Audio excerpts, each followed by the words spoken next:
কার সাথে যাবে সে। ফাইয়াজও আঙুল উঁচিয়ে ইশারায় তিয়ানকে দেখালো। এতক্ষণ পলকের সমস্ত ধ্যান ফাইয়াজের উপর ছিল, তাই তিয়ান যে ওখানে দাঁড়িয়ে আছে সেটা সে খেয়ালই করেনি। কিন্তু ফাইয়াজকে অনুসরণ করে সামনে তাকাতেই থমকে গেল পলকও।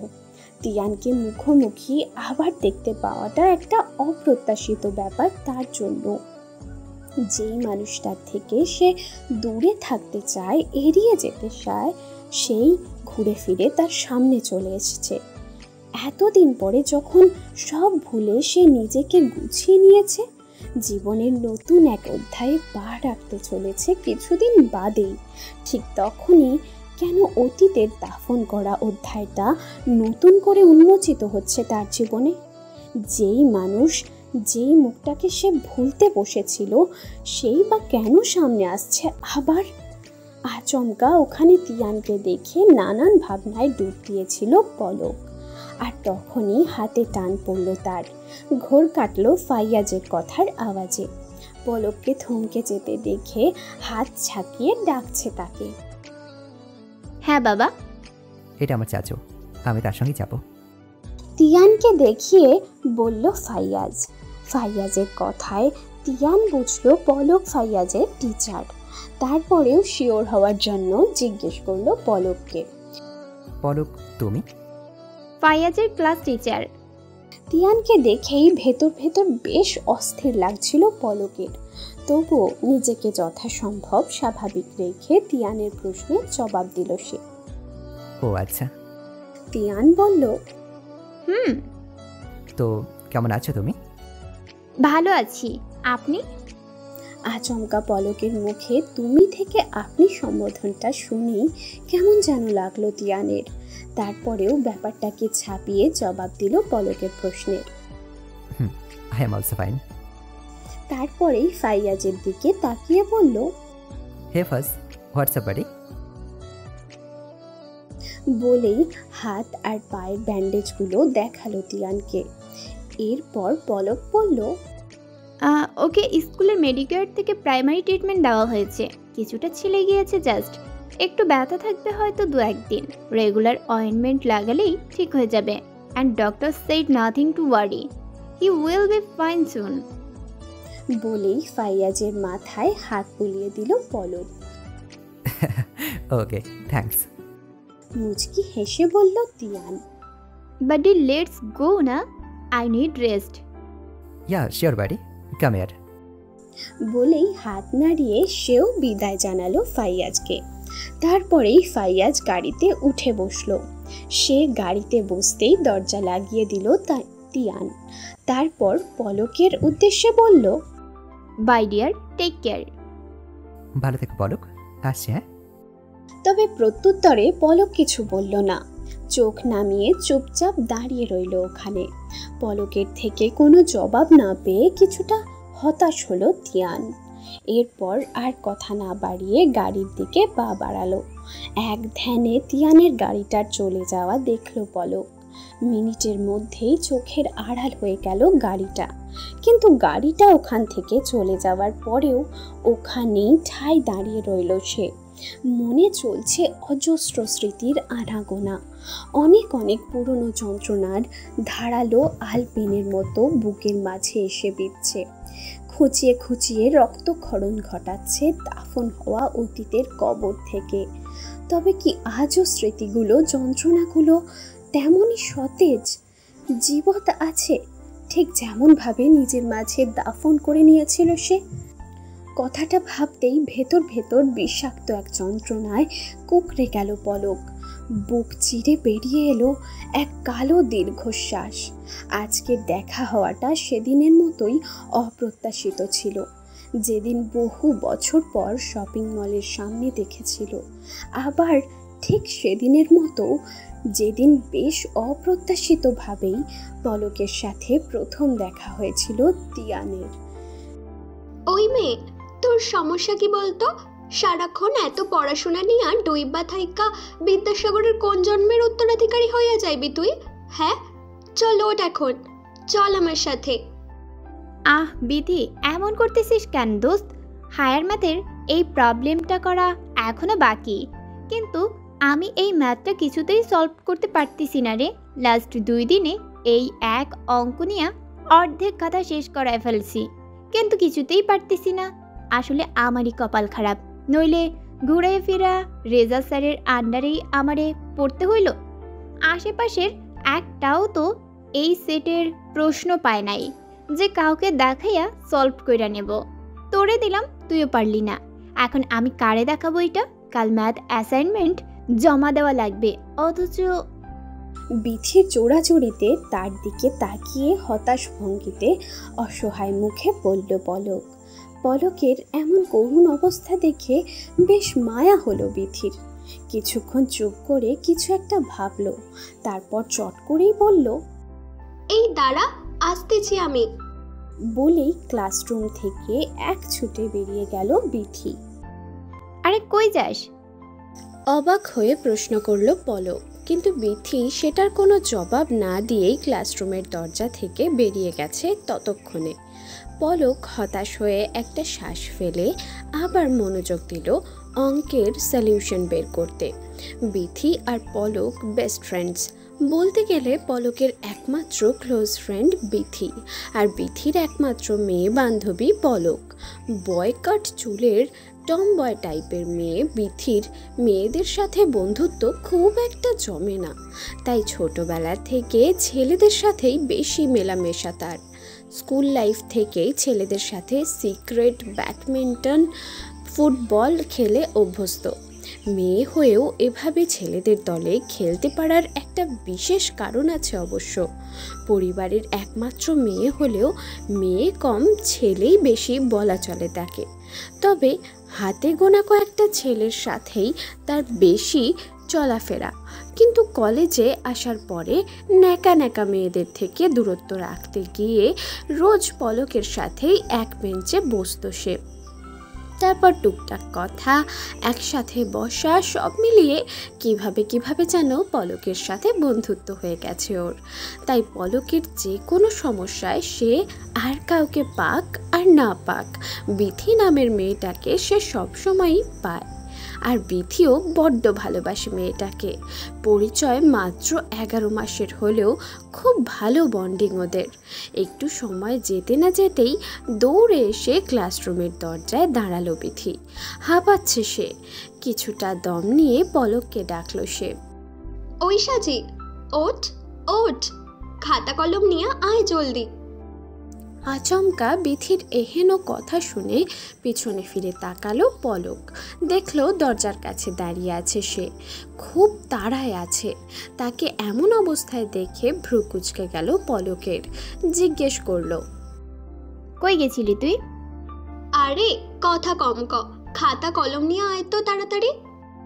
আরে আশ্চর্য, কই যাব খাতা কলম নিয়ে? ধুর, বড্ড বেশি বকিস তুই এক এক সময়। পলকের কথায় বিরক্ত হয়ে বলতে বলতে ক্লাসরুমে ঢুকলো বিথি। তারপর পলকের সামনে থেকে খাতা কলম তুলে নিল চকিতেই। টেনে তুলল পলককেও। একরকম টেনে টুনেই বের করলো তাকে বেঞ্চের বাইরে। এরপর টানতে টানতেই নিয়ে গেল ক্লাসরুমের বাইরে। আচমকা বিথির এহেন কাণ্ডে পলক কিছু বলার সুযোগই পেল না, কিন্তু কিছুটা পথ যেতেই হাঁটা বন্ধ করে দাঁড়িয়ে গেল সে। পলকের থেমে যাওয়া দেখে থেমে গেলে বিথিও। পেছন ফিরে পলকের দিকে তাকাতেই পলক রাগ রাগ মুখে জিজ্ঞেস করলো, কই নিয়ে যাইতেছিস তুই আমার এভাবে? তোর ম্যাথের সলিউশন আনতে। হাসি হাসি মুখ করে ফুল অ্যাটিটিউড নিয়ে বলল বিথি। বিথির কথা আর ভাব দেখে ভ্রু কুঁচকে গেল পলকের। আবার কি কোনো খোরাফাতি আইডিয়া বের করলো নাকি এই মেয়ে? মনে মনে ভাবলো পলক। তারপর সন্দিহান গলায় জিজ্ঞেস করলো বিথিকে, মানে? আরে মেরি মা, হোয়াটস ইউর প্রবলেম ইয়ার? সোজা বাংলা কথা বুঝোস না তুই? বললাম তো তোর ম্যাথের সলিউশন আনতে যাইতেছি। এখন বেশি পকপক না কইরা চল তো, দেরি হইলে পরে সলিউশন বাড়ি চইলা যাইব। তারপর ভালা কইরা অ্যাসাইনমেন্ট জমা দিস তুই। বলেই খাতা কলম পলকের এক হাতে ধরিয়ে দিয়ে আবার আগের মতো টানতে টানতে নিয়ে গেল তাকে। কিন্তু এবারেও পলক কিছুই না বুঝলো না বিথির কথা। অগত্যা বাধ্য মেয়ের মতো বিথির পিছু পিছু যেতে বাধ্য হলো সে। দুতলার সিঁড়ি বেয়ে নামতেই নিচে সিঁড়ির কাছে কয়েকটা ছেলেকে দেখা গেল, ছড়িয়ে ছিটিয়ে দাঁড়িয়ে আছে, গল্প করছে। এদের মধ্যে একটা ছেলেকে দেখা গেল কাঁধের এক সাইডে ব্যাগ ঝুলিয়ে প্যান্টের পকেটে হাত ঝুঁকিয়ে দাঁড়িয়ে আছে। উজ্জ্বল শ্যামলা বর্ণের, বেশ লম্বা মতো দেখতে ছেলেটা। চুলগুলো এক সাইডে সিথি করে জেল দিয়ে সুন্দর মতো সেট করা, দাড়ি কামিয়ে মুখটা ক্লিন শেভ করা, মুখের আদলে বেশ সুদর্শন দেখতে ছেলেটি। সিঁড়ির গোড়ায় মুখোমুখি হয়ে বাকিদের মাঝ বরাবর দাঁড়ানো সে। ছেলেটার মুখ নড়ছে অনবরত, সম্ভবত চুইনগাম চেবোচ্ছে। কথা বলতে বলতেই চুইনগাম ফুলিয়ে বেশ বড় আকারের বেলুন বানিয়ে ফেললো ছেলেটা। বড় হতে হতেই একসময় ঠাস করে ফেটে গেল ওটা, আর সাথে সাথে ছিটকে 2 কদম পিছিয়ে গেল পলক। শেষের সিঁড়িতে দাঁড়িয়ে থাকার ফলে পিছাতে গিয়ে সিঁড়ির সাথে লেগে ব্যালেন্স বিগড়ে গেল তার। টাল সামলাতে না পেরে ধপাস করে পরের সিঁড়িতেই বসে পড়ল পলক। আচমকা অপ্রত্যাশিত একটা ঘটনা ঘটে গেল সেখানে। উপস্থিত সবাই হতভম্ব, চোখ বড় বড় করে তাকিয়ে আছে ওই ছেলেটাও। মুখের চারপাশে ছড়িয়ে লেগে আছে চুইনগাম। ওটা ঠিক করতে করতেও ভুলে গেছে সে। বিথিও পুরো তাজ্জব বনে গেছে। পলকের পাশেই দাঁড়ানো সে, হতভম্ব পলক নিজেও, সেই সাথে বেশ অপ্রস্তুত এবং লজ্জিত। সামান্য একটা চুইনগামের বেলুন ফাটায় এভাবে ভয় পেয়ে যাবে, এটা সে কখনোই ভাবেনি। আসলে আচমকা বিথি ছেলেটার মুখোমুখি এনে দাঁড় করিয়ে দিল, আর বেলুনটাও ঠাস করে ফেটে গেল। যে ওটার শব্দে পলক ভয় পেয়ে গেছে, আর ভয়ে পিছিয়ে যেতে গিয়েই এমন একটা কাণ্ড ঘটলো। ব্যাপারটা কি হলো সেটা বুঝে উঠতে সেকেন্ড কয়েক সময় লাগলো সবার। তারপরেই মুখের চুইনগামটা ঠিক করে পলকের উদ্দেশ্যে ছেলেটা বলল, হেই, আরে ওকে? ছেলেটার কথায় হুঁশ হলো বিথির, নড়ে চড়ে উঠল সে। তারপর এক টানে টেনে তুলল পলককেও, তুলেই দিল এক ঝাড়ি। ওই মাইয়া, কি করলি তুই এইটা? এই জন্যই তোরে বলি বেশি বেশি খা। বাঁশ পাতার মতন শরীর, টুকা দিলেই পইরা যাস খালি ধূপধাপ। বলতে বলতেই পেছন দিক থেকে পলকের ইউনিফর্মে লাগা ধুলা ছাড়তে শুরু করলো সে। ওভাবে পড়ে যাওয়ার ফলে এমনিতেই বেশ অপ্রস্তুত হয়ে পড়েছিল পলক, আর এবারে বিথির এহেন কথা আর কাজে লজ্জায় গুটিয়ে গেল একেবারে। চট করেই হাত ধরে থামিয়ে দিল বিথিকে। আচমকা এভাবে হাত ধরে আটকে দেওয়ায় ভ্রু কুঁচকে গেল বিথির। বেশ বিরক্তি মাখা কণ্ঠে জিজ্ঞেস করলো, কি? কিন্তু পলকের মুখ দিয়ে কোনো শব্দ বের হলো না। মাথা নিচু করে চুপচাপ বিথির হাতটা শক্ত করে আঁকড়ে ধরে দাঁড়িয়ে রইল।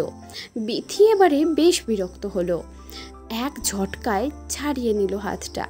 তারপর বলল, সমস্যা কি তোর? এইভাবে হাত ধরস কেন? হাড় ঘর তো সব ভাইঙ্গা যাইব আমার। এবারেও পলক চুপ, লজ্জায় কিছুই বলতে পারছে না সে। শুধু ওখান থেকে কিভাবে চলে আসা যায়, কতক্ষণে চলে আসতে পারবে সে, এই নিয়ে উসখুস করছে। বিথি আর তার সাথের মেয়েটিকে এবার ভালো করে দেখলো ছেলেটি। মেয়েটির মনের অবস্থাটা বুঝতে পারল সে। এই পরিস্থিতি সামলে নিতে বাকি ছেলেদের উদ্দেশ্য করে বলল, ওই তোরা যা এখন, হ্যাঁ? আমার ফ্রিতে একটু লেট হবে, বিকেলে স্যারের পাশে দেখা হবে। আর মিজান, তুই বাফুরে বলিস আমার ফিজিক্সের খাতাটা যেন নিয়ে আসে। আজকে তো আসলোই না বেটা। আচ্ছা, তুইও চলে আসিস টাইম মতো। মিজান নামের ছেলেটি বলল, ওকে, হ্যাঁ, তোরা যা এখন, বাই। বলে ছেলেগুলোকে বিদায় দিল সে। বাই। বলেই বিথি, পলক আর ওই ছেলেটাকে রেখে বিদায় নিল বাকি ছেলেগুলো। ছেলেগুলো যেতেই পাশ ফিরে বিথি আর পলকের দিকে তাকালো ছেলেটি। পলককে আপাত মস্তক ভালো করে দেখলো একবার, যদিও এর আগে বিথির সাথে বেশ কয়েকবার দেখেছে সে মেয়েটিকে, ক্লাসেও দেখেছে অনেকবার, কিন্তু কখনো খুব একটা খেয়াল করে দেখেনি সে। দেখার বিশেষ প্রয়োজন মনে হয়নি তার। ক্লাসের এত এত মেয়ের ক্রাশ সে, তার সাথে কথা বলার জন্য হুমড়ি খেয়ে পড়ে তারা। সব সুন্দরী মেয়েরা পালা বদলে তার গার্লফ্রেন্ড হয়, আর বর্তমান গার্লফ্রেন্ড সিনথিয়া বেশ স্মার্ট এবং সুন্দরী। তার সাথে থেকে আর ফ্রি টাইমে বাকিদের সাথে ফ্লার্ট করার পর এমন চুপচাপ নিরামিষ টাইপ মেয়েকে দেখার সময় কই তার। কিন্তু আজ এমন একটা পরিস্থিতির কবলে পড়ে মেয়েটা তার সামনে দাঁড়িয়ে আছে। একে এক নজর না দেখলেই নয়, তাই পা থেকে মাথা অবধি এক নজর দেখল সে পলককে। শ্যামলা চামড়ার শুকনো বদনে সাদা কলেজ ড্রেস পরা, সাদা এপ্রনে হাঁটু পর্যন্ত ঢাকা, লম্বা চুলে দুটো বেনি করে সামনে এনে রেখেছে। চোখের পাপড়িগুলো বেশ ঘন মেয়েটার, কিন্তু এত কিছুর মাঝে ছেলেটার চোখ আটকে গেল পলকের ঠোঁট জোড়ায়। কিছুটা পুরু আর প্রাণবন্ত একজোড়া ঠোঁট, বাদামি রঙের ওই ঠোঁট জোড়া বেশ চিকচিক করছে। লিপ জেল দেওয়া বলেই বোধ হয় এমন লাগছে, তবে সুন্দর লাগছে। হাতে খাতা কলম নিয়ে মাথা নিচু করে দাঁড়িয়ে আছে, বেশ অস্বস্তিতে আছে বেচারি। তার হাবভাবে বুঝতে পারল ছেলেটা। এরপর পলকের দিক থেকে দৃষ্টি ফিরিয়ে বিথিকে উদ্দেশ্য করে বলল, কই তেতুর হাতাটা, কোথায় সমস্যা হচ্ছে আমি দেখি। সমস্যা আমার না, সমস্যা এই বাঁশপাতার। পলককে দেখিয়ে বলল বিথি। তারপরে তার হাতে থাকা পলকের খাতাটা এগিয়ে দিল ছেলেটির দিকে। একে তো এতগুলো ছেলের সামনে এরকম একটা বাজে ব্যাপার ঘটলো আজ, তার ওপর এই ছেলেটার সামনেই বারবার বাঁশপাতা বলছে বিথি তাকে। এই নিয়ে মনে মনে খুব রাগ হলো তার বিথির উপর। ওদের দুজনের আড়ালেই রাগে দুঃখে একটা ভেঙচি কাটলো বিথিকে। হাত বাড়িয়ে খাতাটা নিল ছেলেটা, কলম দিয়ে ভাগ করে রাখা পাতাটা খুলে চোখ বুলালো তাতে। ছেলেটা যখন খাতা দেখায় ব্যস্ত, সেই মুহূর্তে বিথির হাত ধরে টান দিল পলক।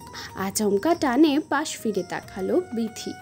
জিজ্ঞাসু দৃষ্টিতে পলকের মুখ পানে চাইতেই তার কিছুটা কাছে টেনে আনলো পলক।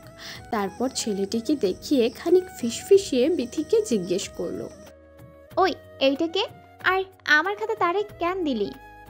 পলকের এহেন প্রশ্নে একটুও অবাক হলো না বিথি, কারণ সে জানে পলক একটু নিরামিষ টাইপের। পলকের কোনো কোনো মেয়ের সাথে তার টুকটাক আলাপ থাকলেও ছেলেদের একটাকেও সে চেনে না। বিগত 1 বছর ধরে একসাথে ক্লাস করার পরেও এই ছেলেটিকেও সে চিনতে পারেনি। তাই পলকের এমন স্টুপিড প্রশ্নে বিন্দুমাত্র অবাক না হয়ে বরং দাঁত কেলিয়ে হেসে দিল বিথি। তারপর বেশ গর্বিত স্বরে বলল, এই হইল আমাদের ব্যাচের জিনিয়াস বয় তানভীর আহমেদ, ডাকনাম তিয়ান, সাথে ফুল ব্যাচের মেয়েদের ক্রাশ সে, অ্যান্ড আমার অনলি ওয়ান বয় বেস্টু। অবশ্য তুই কেমনে জানবি, তুই তো আবার বাঁশপাতা, নিরামিষ একটা।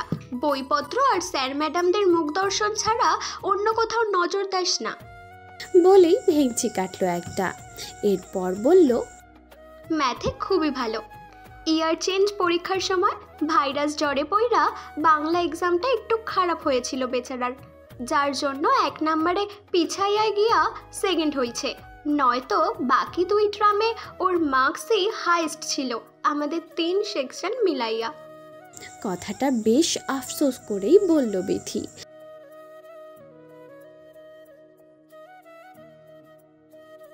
হাতে তুড়ি বাজিয়ে উচ্ছ্বাসিত স্বরে বলল সে।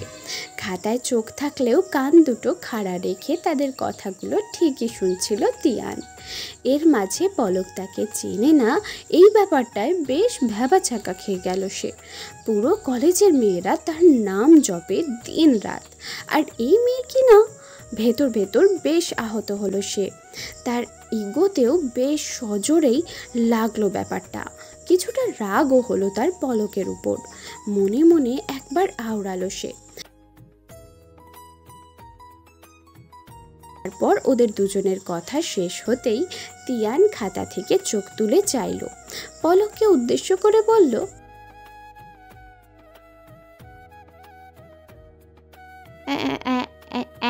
হ্যাঁ। কিছুটা অপ্রস্তুত ভাবে বলল পলক। না বোধহয় একটা স্কোয়ার মিসিং আছে, তুমি এটি চেক করে দেখো। মেবি তুমি ভুল কোয়েশ্চেনটা লিখেছো, যার জন্য সঠিক সূত্রটা চুজ করতে পারছো না। পলক কি বলবে বুঝতে পারল না। তার দৃঢ় বিশ্বাস সে ম্যাথের প্রশ্নটা ভুলভাল তোলেনি খাতায়। কয়েকবার দেখেছে সে প্রশ্নটা, কিন্তু এই ছেলে তো ভিন্ন কথা বলছে। চিন্তায় পড়ে গেল পলক। পলককে চুপ থাকতে দেখে তিয়ান বলল, তুমি কোয়েশ্চেন পেপারটা নিয়ে আসো তো, আমি একটু চেক করে দেখি। তিয়ানের কথা শুনে তার দিকে ফ্যাল করে তাকিয়ে রইল পলক, যেন কোনো দুঃসাধ্য সাধনের কথা বলা হয়েছে তাকে। পলককে এভাবে তাকিয়ে থাকতে দেখে বিথি বলল পাশ থেকে, ওই সাজি, কি বললো তিয়ান? যা। বিথির কথায় হুঁশ হলো পলকের। চমকে উঠে বলল, হ্যাঁ যাচ্ছি। বলেই উল্টো ঘুরে সিঁড়িতে উঠে গেল সে। আর হ্যাঁ, আসার সময় ব্যাগগুলোও নিয়ে আসিস একেবারে। কাজ শেষে এখান থেকেই বেরিয়ে পড়বো। আচ্ছা। বলেই ওখান থেকে চলে গেল পলক। পলক যেতেই তিয়ান বলল, এই মেয়েটা তোর ফ্রেন্ড কি করে বেথি? এ তো পুরাই তো উল্টো। আর বলিস না, এর সাথে আমার কেমনে কেমনে যেন ভাব হইয়া গেছে। আর এইটাও আছে, কি বুঝা যে আমারে সহ্য করে আল্লাহ মালুম। বলেই ব্যঙ্গাত্মক হাসল বিথি। তারপর বলল, তবে যত যাই বলিস মেয়েটা খুবই ভালো, মনের দিক থেকে খুবই নরম সরম, চুপচাপ আর ঠান্ডা স্বভাবের, একটু সহজ সরল টাইপের, বাট স্টুডেন্ট বেশ ভালো। তবে এর বন্ধু বান্ধব নাই খুব একটা, ছেলেদের থাইকা তো 10 হাত দূরত্ব রাইখা চলে। বলেই ফিচলে হাসল সে। তবে তার শেষ কথার ইঙ্গিতটা যে তিয়ানের উদ্দেশ্যই ছিল তা তিয়ান বেশ বুঝল। তারপরে বিথির লেগ পুলিং করে বলল, হ্যাঁ, এর জন্যই তো তোর মতো টম বয়ফ্রেন্ডে ঘুরে। তুই থাক তার অন্য ছেলের কী দরকার, তাই না? আর তোরও তো একমাত্র মেয়ে বান্ধবী বোধ হয়, যার সঙ্গে এত ভাব। ঠিকই আছে অবশ্য, তোদের আর আলাদা করে গার্লফ্রেন্ড বয়ফ্রেন্ডের প্রয়োজন নেই। বলেই সজোরে হেসে দিল তিয়ান। তিয়ানের এহেন কথা আর হাসি চকিতেই গায়ে জ্বালা ধরিয়ে দিল বিথির। চেঁচিয়ে উঠল সে, হুমকির সুরে বলল, এই মুখে লাগাম দে বেটা, কি যাতা কইতাছোস? তোর উপরে পিছলাইয়া পড়া ওইসব নেকা নেকা কইন্না কোথাইকা ঢের ভালা আমি।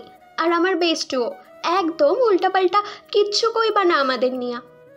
বিথির এহেন হুমকিতে আরও খানিক হাসল তিয়ান, যেন বেশ মজা পেয়েছে সে বিথির কথায়। তারপর হাসতে হাসতেই বিথির দিকে এগিয়ে এসে ওর কাঁধে হাত রেখে নিজের কাছে টেনে নিল। তারপর হাত দিয়ে বিথির বাহুতে দুখান চাপড় মেরে বেশ রসিকতার সুরে বলল, ওরে আমার বিধু মোড়াটা, রাগ করছে বুঝি? তুমি হইলে আমার রিয়েল গার্লফ্রেন্ড, মানে মেয়ে বন্ধু, আমার বেস্টও। আর বাকি সব তো জাস্ট টাইম পাস। অমন হাজারটা আসলে গেল, তোমার জায়গা নেওয়ার সাধ্য কারণেই, বুঝলে? তিয়ানের কথায় ভেঙচি কেটে মুখ ভার করে অন্যদিকে ফিরিয়ে নিল বিথি। তা দেখে তিয়ান বুঝলো বেশ খেপেছে মেয়েটা।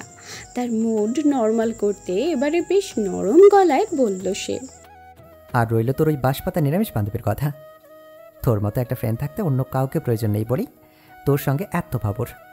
তুই একাই 100, যেমন আমার জন্য তেমনই ওর জন্য। এবারে তিয়ানের কথায় অভিমান করল বিথির। মৃদু হাসে চাইল তিয়ানের মুখ পানে। সেও হাসছে। ছেলেটার হাসিটা বেশ সুন্দর, মনে মনে ভাবল বিথি।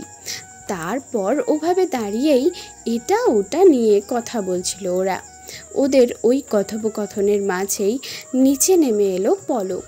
কিন্তু তিয়ান আর বিথিকে ওই অবস্থায় দেখে 2 সিঁড়ি আগেই থেমে গেছে। বেশ অপ্রস্তুত হয়ে গেছে সে। আড়ষ্ট ভঙ্গিতে দাঁড়িয়ে আছে চুপটি করে। হঠাৎই তিয়ানের চোখ পড়ল পলকের উপর। পলককে ওভাবে দাঁড়িয়ে থাকতে দেখে বিথিকে ছেড়ে সোজা হয়ে দাঁড়ালো সে। তিয়ানকে হঠাৎ এভাবে সরে যেতে দেখে তার দৃষ্টি অনুসরণ করে সেও দেখল পলককে।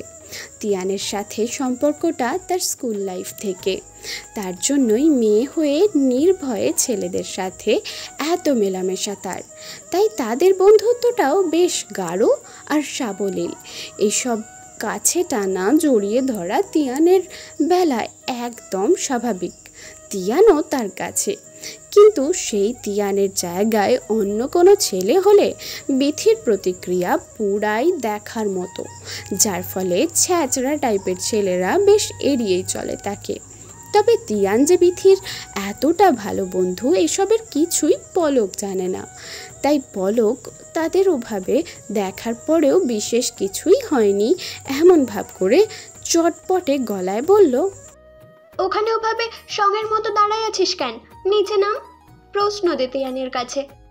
পলক কিছু বলল না, চুপচাপ শুধু তিয়ানের দিকে এগিয়ে দিল প্রশ্নপত্রটা। তিয়ানও স্বাভাবিকভাবে হাত বাড়িয়ে নিল প্রশ্নটা। পলককেও এক নজর দেখল সে, এরপর মনোযোগ দিয়ে প্রশ্নটায় চোখ বুলালো।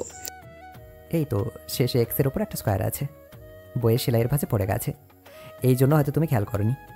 আচ্ছা আসো ক্লাসরুমে গিয়ে বসে, আমি সলভ করে দিয়েছি, তুমি জাস্ট দেখো। ওকে বলেই পাশের ফাঁকা ক্লাসরুমের দিকে পা বাড়ালো তিয়ান। সে ওখান থেকে কিছুটা দূরে যেতেই বেশ গর্বিত সুরে বিথি বলল, দেখলি, বলছিলাম না ব্যাটা একটা জিনিয়াস। প্রশ্ন দেখাই বুঝে ফেলেছে, ভুল আছে। এখন দেখিস ফটাফট কেমনে তোরে বুঝাই দিবে এইটা। চল চল। বলেই তাড়া দিল সে পলককে। এবারেও পলক কিছু বলল না, চুপচাপ বিথির পিছু পিছু চলে গেল ক্লাসরুমটায়। বেশ সুন্দর করে অঙ্কটা বুঝিয়ে দিল তিয়ান। শুধুমাত্র একটা স্কোয়ারের জন্য কী পরিমাণ বেকার খাটতে হয়েছে তাকে, এই ভেবেই মনে মনে খানিক মাথা চাপড়ালো পলক। অঙ্ক বোঝানো শেষে তিয়ান যখন জিজ্ঞেস করলো অঙ্ক বুঝেছে কিনা, পলক খুব বেশি কিছু উত্তর দিল না। তার স্বভাব সুলভ শান্ত কণ্ঠে জবাব দিল, জি বুঝেছি, ধন্যবাদ। প্রত্যুত্তরে তিয়ান কিছু বলল না, শুধু মুচকি হাসলো।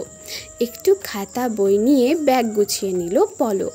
তারপর বিথিকে বলল, তুই কি বাসায় যাবি এখন, নাকি অন্য কোথাও যাওয়ার আছে তোর? না রে, বাসায় যাব, তিয়ানের সাথে যাব আজকে, তুই চলে যা একাই। আচ্ছা। বলেই ব্যাগ নিয়ে বেরিয়ে এলো ওখান থেকে।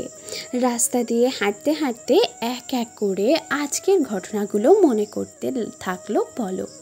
তিয়ানকে সে আগে কখনো দেখেনি, অথচ তারা ক্লাসমেট। ক্লাসের সেকেন্ড প্লেসটাও তার, অথচ পলক সেটা জানেও না।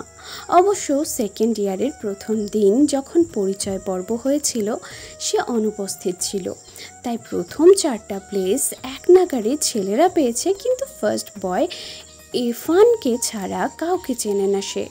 ইরফানকেও চেনে শুধুমাত্র মাঝে মধ্যে স্যার ম্যাডামরা আহ্লাদ করে স্টেজে ডাকে বলে। ক্লাস ক্যাপ্টেনও সেই সুবাদেই মুখটা চেনা। আর আজ তিয়ান নামের ছেলেটাকে চিনল সে। কি হাব ভাব ছেলেটার, আর বিথিটাও যে কি। পলক জানে যে সে একটু টমবয় টাইপের, মেয়েদের চাইতে ছেলেদের সাথেই তার বন্ধুত্ব বেশি, কিন্তু কখনো কোনো ছেলের সাথে এত ঘনিষ্ঠ হতে দেখেনি সে। কিন্তু আজ কিভাবে ঘনিষ্ঠভাবে দাঁড়িয়েছিল তিয়ানের সাথে। মেয়েটা বড় হলেও এসব চালচলের বুদ্ধি হলো না একটুও।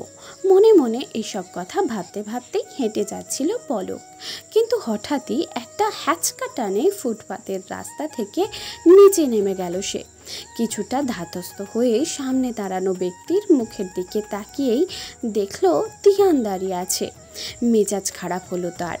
এভাবে কেউ কাউকে টান মেরে নিচে নামায়, তার থেকেও বেশি মেজাজ খারাপ হলো তিয়ানকে দেখে। এই ছেলের কি মেয়ে ছোঁয়ার স্বভাব নাকি লুচু টাইপ স্বভাব ব্যাটার? তখন বিথিকে কিভাবে ধরছিল, আর এখন আমাকে? মনে মনে কথাটা ভাবতেই বেশ ঝাঁঝালো গলায় কিছু বলার প্রস্তুতি নিল সে, কিন্তু মুখে রাগ কাটার আগেই তিয়ান বলল, তোমার কানে কি সমস্যা আছে? সেই কখন থেকে পেছন পেছন ডাকছি, কোন রেসপন্সই নেই। মেন রোডে হয়ে চললে কখনো গাড়ি এসে হর্ন দিলে তো তুমি শুনবে না। বেচারা ড্রাইভার তখন উপায় না পেয়ে তো সোজা ঠুকে দিয়ে চলে যাবে তোমাকে, আর তুমি টেরও পাবে না। যাকে এ নাও তোমার কলম, ফেলে চলে আসছিলা, এটার জন্যই তোমাকে ডাকছিলাম। পলক হতবম্ব। সে কি ভাবলো আর এটা কি ঘটলো? তিয়ান তাকে ডেকেছে অথচ সে শুনতেই পায়নি, আর সেই জন্য ওভাবে হাত ধরে টেনে নামিয়েছে। হতবম্ব চোখও তাকিয়ে আছে সে তিয়ানের বাড়িয়ে দেওয়া কলমের দিকে, কিন্তু সেটা যে হাত বাড়িয়ে নিতে হবে সে খেয়াল তার নেই। পলককে ওভাবে দাঁড়িয়ে থাকতে দেখে বেশ বিরক্ত হলো তিয়ান, কিন্তু কোনো কিছু না বলেই পলকের ডান হাতটা তুলে ওটার মুঠোয় গুঁজে দিল সেটা। তারপর হুট করে একটা রিক্সা ডেকে পলককে বলল, ওঠো।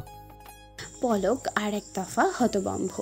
এবারে সে ফ্যাল ফ্যাল চোখে তাকালো তিয়ানের দিকে। কি বলে এই ছেলে? রিক্সায় কেন উঠবে সে? আর এই ছেলেই বা তাকে রিক্সায় কেন উঠতে বলতেছে? কিডন্যাপ করার প্ল্যান করতেছে না তো আবার? কিডন্যাপ করে কি করবে সে? আজকাল তো কত রকম নিউজ হয় এমন। কিডন্যাপ করে নিয়ে গিয়ে আর ভাবতে পারলো না পলক। মনে মনে কথাগুলো ভেবেই ভয়ে গায়ে কাঁটা দিয়ে উঠল তার। এর মাঝে তিয়ান জিজ্ঞেস করলো, বাসা কোথায় তোমার? হ্যাঁ। জিজ্ঞেস করছে বাসা কোথায় তোমার, থাকো কোথায় তুমি? কেন? বেশ ঘাবড়ে গিয়ে জিজ্ঞেস করলো পলক। কারণ রিক্সাটা তোমাকে ড্রপ করার জন্য তোমার বাসা অ্যাড্রেসটা লাগবে। না না, রিক্সা লাগবে না, আমি এমনিতেই চলে যেতে পারবো। পলকের কণ্ঠে ভয় তখনও স্পষ্ট, কিন্তু পলকের এই অবস্থা দেখেই বেশ চিন্তায় পড়ে গেল তিয়ান, কিন্তু সেটা প্রকাশ করলো না পলকের সামনে। তারপর বেশ নরম গলায় বলল, দেখো সাজি। পলক, আমার নাম পলক। খুব দ্রুত কণ্ঠে বলল পলক। আচ্ছা বেশ পলক, তোমার মেয়ে বেশি শরীরটা ভালো নেই। তুমি যেভাবে অন্যমনস্ক হয়ে হাঁটছিলে যে কোনো সময় একটা অ্যাক্সিডেন্ট করে দিতে পারতো। এখনও এর সম্ভাবনা কম নাই, তুমি বরং রিক্সা করেই চলে যাও। না, আমি ঠিক আছি একদম, এমনিতেই চলে যেতে পারবো। কেন, রিক্সা কি সমস্যা? ভাড়া নেই সাথে? আচ্ছা ওটা আমি দিয়ে দিচ্ছি, বাট প্লিজ তুমি রিক্সা করেই যাও। ভাড়া নেই? কথাটায় বেশ লাগলো পলকের। তার কাছে ভাড়া নেই এমনটা ভাবার কি আছে? আশ্চর্য! আর তিয়ানকেই বা কে বলেছে ভাড়া দিয়ে দিতে? হুট করে এসে এত কনসার্ন বা দেখাচ্ছে কেন সে? এদিকে ওদের দাঁড়িয়ে থাকতে দেখে রিক্সাওয়ালা বিরক্ত হয়ে তাড়া দিল। রিক্সাওয়ালার তাড়ায় এবার পলকের উপর মেজাজ খারাপ হলো তিয়ানের। ধমক দিয়ে বলল, বাসার অ্যাড্রেস বলো। কিঞ্চিত কেঁপে উঠল পলক। ভয়ে একবার আশপাশটা দেখল সে। ভর দুপুর হওয়ায় মানুষজন নেই খুব একটা, এতে কিছুটা স্বস্তি পেল পলক। নইলে মাঝ রাস্তায় এত বড় মেয়েকে কেউ ধমকাচ্ছে, এটা দেখলে কি ভাবতো লোকে? বেশ লজ্জায় পড়তে হতো তাকে। তারপর আস্তে করে বলল, মিরপুর 11। আচ্ছা ওটা এখন। এবারে আর আপত্তি করল না পলক। রাস্তায় আর তামাশা করতে চায় না সে। গুটি গুটি পায়ে এগিয়ে গিয়ে রিকশায় উঠে বসলো। আর সে উঠে বসতেই নিজের ওয়ালেট থেকে 100 টাকার একটা নোট বের করে রিকশাওয়ালাকে দিল। বলল, এটা ধরো। ভাড়া দিতে দেখে পলক চেঁচিয়ে উঠল, এই না, আমি ভাড়া দিব, তোমার দেওয়া লাগবে না, যথেষ্ট আছে আমার কাছে। পলকের কথায় কোনো প্রতিক্রিয়া দেখালো না তিয়ান। পুনরায় রিকশাওয়ালার দিকে তাকিয়ে বলল, নাও, আর ওকে সাবধানে বাসা পৌঁছে দেবে মামা। দাঁড়াও 1 মিনিট। বলেই রিকশার পেছনে গিয়ে কি যেন একটা করলো সে। তারপর সামনে এগিয়ে এসে রিকশাওয়ালাকে বলল, রিক্সার নাম্বারটা নিয়ে রাখলাম মামা, কোনো গড়বড় হলে সোজা থানায় পৌঁছাবে। কি যে কন মামা, এটা আমাদের রোজকার কাম, এটা দিয়ে পেট চালায়, আর আপনি এই আমাদের মতো মানুষকে সন্দেহ করছেন। কিছু মনে করো না মামা, আজকাল দিন অনেক খারাপ, কাউকে সহজে বিশ্বাস করা যায় না, তাই আর কি। যাই হোক, আর দেরি করো না, যাও এখন। তারপর রিকশাওয়ালার হুট টেনে লাগিয়ে দিয়ে পলককে বলল, সাবধানে যেও। তারপর রিকশাওয়ালাকে বলল, আগাও মামা। পলক পুরো দস্ত হতবম্ব। তিয়ানের কাজে কথায় পুরো দমে হতবাক সে। আর তার এই হতভম্বিতাকে এবারে চূড়ান্ত পর্যায়ে পৌঁছে দিয়ে রিক্সাওয়ালা বলল, ভাইগোনা তো দেখি খুবই সোয়াগ করে আপনারে, ভালোবাসে খুব। আজকালকার দিনে এমন সোয়াগ হগলে পাই না গো আম্মাজান, খুব কপাল আইনা। পলকের চক্ষু চড়ক গাছ। কি বলতেছে রিক্সাওয়ালা এইসব? পলক আর তিয়ান! ও আল্লাহ! ক্রিং ক্রিং শব্দে ধ্যান ভাঙল পলকের। অবরুদ্ধ অতীতের চৌকাঠ পেরিয়ে ফিরে এলো বাস্তবের দোরগোড়ায়। সামনে একটা রিক্সা দাঁড়ানো, সেটাই হর্ন দিয়ে ডাকছে পলককে। পলক রিক্সাওয়ালার দিকে তাকাতেই রিক্সাওয়ালা বলল, যাবেন নাকি আপা? অন্যমনস্কভাবে বলল পলক। তা কই যাবেন? মিরপুর 11। বলতে গিয়েই থেমে গেল পলক। চকিতেই মনে পড়ে গেল এখন তো তারা মিরপুরে থাকে না। বড় বোন অন্তরার বাড়ি ছেড়ে পালিয়ে যাওয়ার পর পাড়া প্রতিবেশীদের কথায় ওখানে স্বাভাবিকভাবে টিকে থাকা মুশকিল হয়ে গেছিল। তাই বছর 3 আগেই ওই এলাকাটা ছেড়ে এসেছিল তারা। এখন শান্তিনগরের একটা ফ্ল্যাটে ভাড়া থাকা ওরা। এটা খেয়াল হতেই পুনরায় রিক্সাওয়ালার মুখের দিকে তাকালো সে। রিক্সাওয়ালার কপাল কুঁচকে আছে, সম্ভবত পলকের কথাটা না বুঝতে পেরে কিংবা বাকিটা শুনতে চাওয়ার তাগিদে। রিক্সাওয়ালার ভাব দেখে এবার চট করেই বলল পলক, শান্তিনগর। ভাড়া কত? 50 টাকা। আচ্ছা চলুন। বলেই রিকশায় উঠে গেল পলক। চোখ জোড়া বন্ধ করে লম্বা শ্বাস নিল একটা, তারপর সযত্নে আবার তালা ঝুলিয়ে বন্ধ করে দিল অতীতের দরজাটা। এখন অনাগত নতুন জীবন নিয়ে ভাবা উচিত তার। অতীত যতই ঘাটবে ততই রক্তক্ষরণ ঘটবে কেবল, আর ফলাফল সে আবার ভেঙে পড়বে, দুর্বল হয়ে যাবে আরও বেশি। 3টা বছর সময় লেগেছে তার এই দুর্বলতা কাটিয়ে উঠতে। এখন নতুন করে আর দুর্বল হবে না সে, কিছুতেই না। নিজের মনে নিজেই প্রতিজ্ঞা করল পলক। বুবু দেখ, এই পাঞ্জাবিটা বেশ সুন্দর না? ধবধবে সাদা রঙের মাঝে সাদা সুতোর কাজ করা একটা পাঞ্জাবি দেখিয়ে বলল নিশাদ। ধুর, হলুদে কেউ এমন সাদা পাঞ্জাবি পরে নাকি রে নিশু? তুই হলুদের মাঝে কিছু দেখ, আর তাড়াতাড়ি কর। শেরওয়ানি আর স্যুটের কাপড়গুলোও তো এখনো কেনা বাকি, আর বাদবাকি জিনিসের তো এখনো খবরই নেই। ও আল্লাহ, এত এত জিনিস কেনা বাকি, কখন কিভাবে সব হবে কে জানে। নিশাতের হাতে সাদা পাঞ্জাবিটা দেখে বিরক্তির সুরে সেটা নাকচ করে দিয়ে কথাগুলো বললেন শাহনাজ বানু।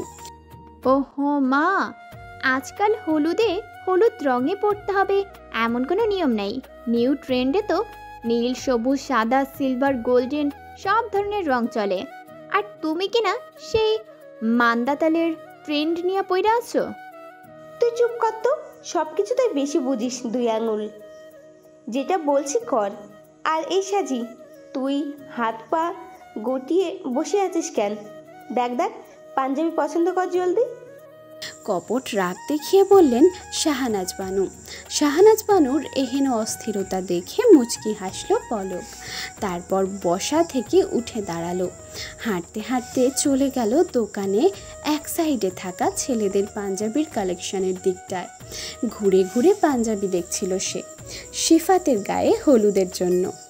হঠাৎই কুসুম হলুদ রঙের একটা পাঞ্জাবিতে চোখ আটকে গেল পলকের। পাঞ্জাবির সাথে সাদা রঙের ধুতি পায়জামা, সাদা হলুদ গোল্ডেন কালারের সুতোর কাজ করা বেশ সুন্দর পাঞ্জাবিটা। শিফাত লম্বা চওড়া মানুষ, সুস্বাস্থ্যের অধিকারী, তার শরীরে বেশ মানাবে পাঞ্জাবিটা। এই ভেবেই মুচকি হেসে হাতে নিল পাঞ্জাবিটা। ওটা নিয়ে মা আর নিশাতের কাছে যেতে যেতেই সবুজ রঙের আরেকটা পাঞ্জাবিতে নজর পড়ে গেল পলকের। ওটা দেখেই মনে পড়ে গেল পলাশের কথা। সবুজ রং পলাশের খুব প্রিয়। পলকের বিয়ে অথচ পলাশ নেই। আজ তার ভাইটা কাছে থাকলে নিশ্চয়ই নিজ হাতে বোনের বিয়ের এক একটা আয়োজন করত। কিন্তু এই পলকের বিয়ের জের ধরেই ভাইটা আজ তাদের থেকে আলাদা হয়ে গেছে। 3 বছর হয়ে গেছে ভাইকে দেখেনি সে, কোনো যোগাযোগ নেই তার সাথে। এসব ভাবতে ভাবতেই চোখ চোরা ঝাপসা হয়ে এলো পলকের।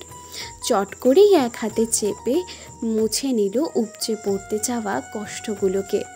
মনে মনে একটা সিদ্ধান্ত নিল সে।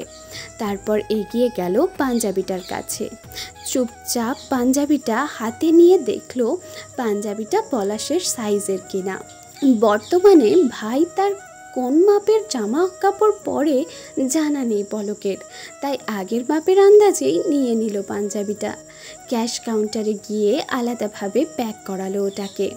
বিলটাও পে করলো নিজ নামে। তারপর ওখানকার লোকগুলোকে অনুরোধ করে আলাদা রাখার ব্যবস্থা করলো ওটাকে। বলল যাওয়ার সময় নিয়ে যাবে। তারপর সিফাতের জন্য পছন্দ করা পাঞ্জাবিটা নিয়ে ফিরে গেল নিশাত আর শাহানাজ বানুর কাছে। পাঞ্জাবিটা বেশ পছন্দ হলো নিশাত আর শাহানাজ বানুর। তারপর ঘুরে ঘুরে সিফাতের জন্য শেরওয়ানি আর স্যুটের কাপড়ও কেনা হয়ে গেল। কিন্তু বিপত্তি বাঁধল স্যুট বানাতে গিয়ে। সিফাতের শরীরের মাপ লাগবে আর জুতোটাও কেনা বাকি। তাই ঠিক হলো সিফাত দেশে ফিরলে এই কাজ দুটো করা হবে। এছাড়াও সিফাতের জন্য বেশ দামি একটা ঘড়ি আর কয়েকটা শার্ট প্যান্ট এর কাপড় কেনা হলো। এরপর রুকু, সারা, রেহনুমা, রেহানা আর সিফাতের মামি দিলারার জন্যও পছন্দ করে শাড়ি কেনা হলো, আর তাদের পরিবারের ছেলেদের জন্য পাঞ্জাবি। এরপর টুকটাক শপিং শেষ করে বাড়ি ফিরে এলো তারা। রাতে খাওয়ার পর্ব শেষে বাবার ঘরে একবার উকি দিল পলক। বাবা বিছানায় বসে খাতা কলম আর ক্যালকুলেটর নিয়ে কী যে হিসাব করছে। কিন্তু এত রাতে কিসের হিসেব নিকেশ করতে বসেছেন তিনি দূর থেকে দেখে বোঝা গেল না সেটা। দরজায় টোকা দিয়ে নিজের উপস্থিতি জানান দিল পলক। হিসেবের খাতা থেকে দরজার দিকে একবার চোখ তুলে তাকালেন আমজাদ আলী। এক পলক দেখেই পুনরায় চোখ রাখলেন হিসেবের খাতাটায়। পলক এবার খানিক কেশে গলা ছেড়ে বলল, বাবা আসবো? এসো। কাট কাট গলায় বললেন তিনি। আসলে তিনি আগে থেকেই চুপচাপ স্বভাবের, সবার সাথে কথাও কম বলেন। মেয়েদের মধ্যে অন্তরা ছিল তার ভীষণ আদরের। কিন্তু সেই মেয়েটাই সমাজের কাছে তার মাথা নিচু করে দিয়ে পালিয়ে গেল বাড়ি ছেড়ে। আর অন্তরার অমন কাজের ফলস্বরূপ পলককে তার ইচ্ছার বিরুদ্ধে ওই 8 পাস ক্রিমিনাল ছেলেটার সাথে বিয়ে দিতে যাচ্ছিলেন তিনি। এই ঘটনার কারণে সে মনে মনে বেশ লজ্জিত। আজও অপরাধ বোধে ভোগেন এই নিয়ে। সেদিনের পর থেকে পলকের সাথে কথা বলতে গেলেই লজ্জা, অনুশোচনা, অপরাধ বোধ এসে ঘিরে ধরে তাকে। কিন্তু বাবা হয়ে সন্তানের সামনে নত যেন হতেও বাঁধে তার। স্বাভাবিকভাবে কথা বলতে পারেন না তিনি পলকের সাথে।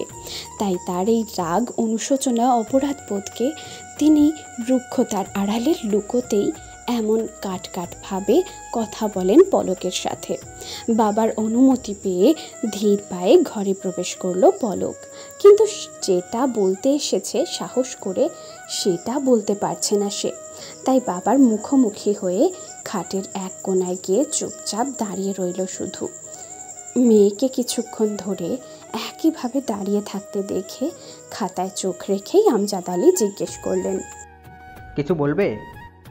শান্ত এবং বেশ গম্ভীর শোনালো তার কণ্ঠস্বর। বাবার এহেন কথায় তটস্থ হয়ে গেল পলক। কিছুটা ঘাবড়েও গেল সে। তারপর খানিক ইতস্তত করে বলল, হ্যাঁ, একটা কথা বলার ছিল তোমাকে। না, আসলে একটা অনুরোধ ছিল তোমার কাছে। মেয়ের এহেন কথা আর বলার ভাবে এবারে মেয়ের দিকে চোখ তুলে চাইলেন আমজাদ আলী। কিছুক্ষণ তাকিয়ে থেকে ভালোভাবে লক্ষ্য করলেন মেয়েকে। তারপর অতীব শান্ত কণ্ঠে বললেন, বলো। বাবার এহেন শান্ত ভাবও যে ভীষণ ভয়ঙ্কর লাগলো পলকের কাছে। নিষিদ্ধ কোনো কিছু চাইবার আগে যেমন আড়ষ্ঠতা আর ভয় কাজ করে, পলকেরও ঠিক তেমনটাই অনুভব হলো সেই মুহূর্তে। তারপরেও মনে সাহস জুগিয়ে মুখ খুলল সে।